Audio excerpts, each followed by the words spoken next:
Of course. Yankee Jim, my friend for the evening.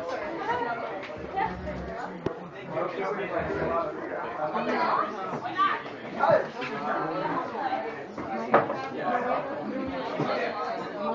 here somewhere.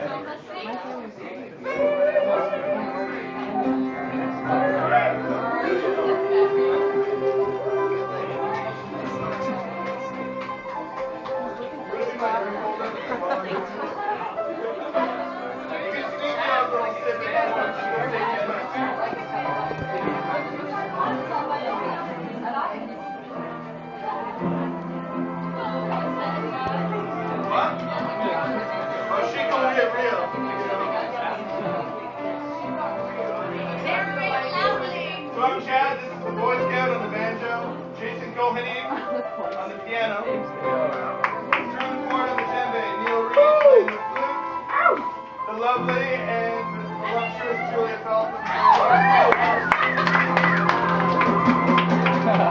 and the motherfucking Dave Foltz on the fiddle!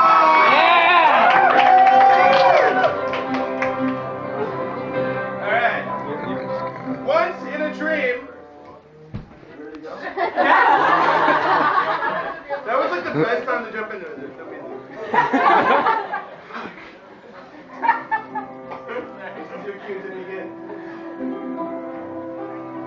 Once in a dream, I traded my soft pillow for a third-class passage to the island of birds. The boat-billed heron was my helmsman, and I, never having dreamed about him before, assumed him to be a one-of-a-kind bird. He gave the strenuous work to the elements, who blew us to the sheltered cove. We pulled ashore upon the contents of my sketchbook. I anticipated wondrous sights. So he's like writing this book, and there's a bird with a stick, and they're just like going. Arriving shortly after sunset, I set forth to record all that I saw. At once, a host of birds flew to meet me. They had never seen a white man before, but seemed pleased that I had brought my sketchbook with me. A wong tree and shaggy landfish. That's the name of the chapter. These were not rooted, but grew feet and could move from sunlight to shade, thus developing pleasant dispositions. So there's these birds that have feet that are fish, and they can just kind of move around as they please as the weather changes. The birds inherited intelligence from their human ancestors who had moved away in search of responsibility. Isn't that a nice shot? I would never move anywhere. Fortunately for the birds, reality was not as important as intellect.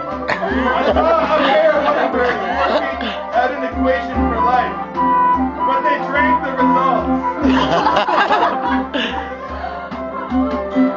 I tend to drink the results of 2 weeks of work.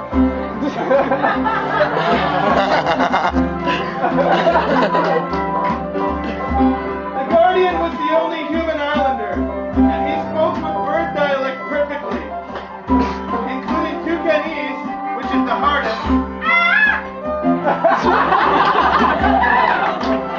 He had no English, and as I could not rely on the parrots for a direct translation, I assumed that he had also arrived in a dream, and he had decided to stay.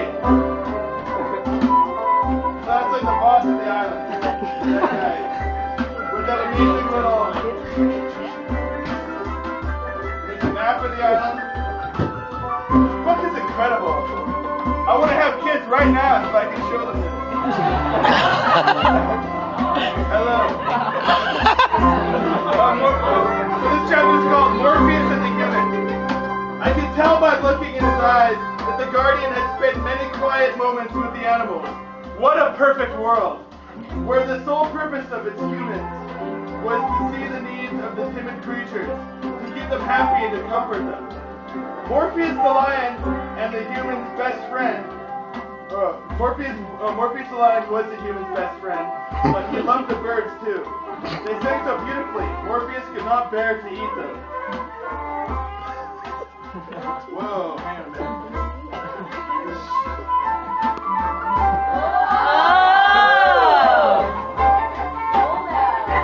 It's like the magazines I used to steal from my dad's room.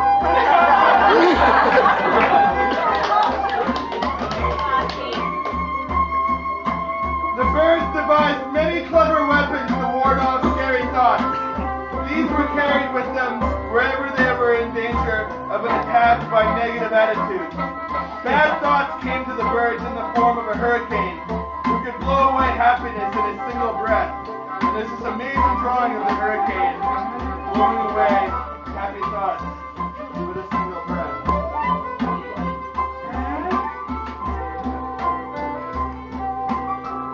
I saw some little reptiles playing and telling time. The way our young ones might play hopscotch or marbles. Strolling on the beach in the moonlight, I met the checkered lanternfish, who navigated by a light at the end of her tail. She spoke about her watery world, of the little fish who had begun their lives as needles dropped into the sea by weary sailmakers, and of the wide fish, who were the easiest to catch due to their inquisitive nature. The wide fish, the inquisitive nature, right? Yeah, okay. Just making sure everybody heard that. According to her, those fish with the biggest mouths often had the smallest brains. And the flying fish had been birds in a previous life. The happier a fish was, the brighter his colors became. Bunch of bright-colored fish.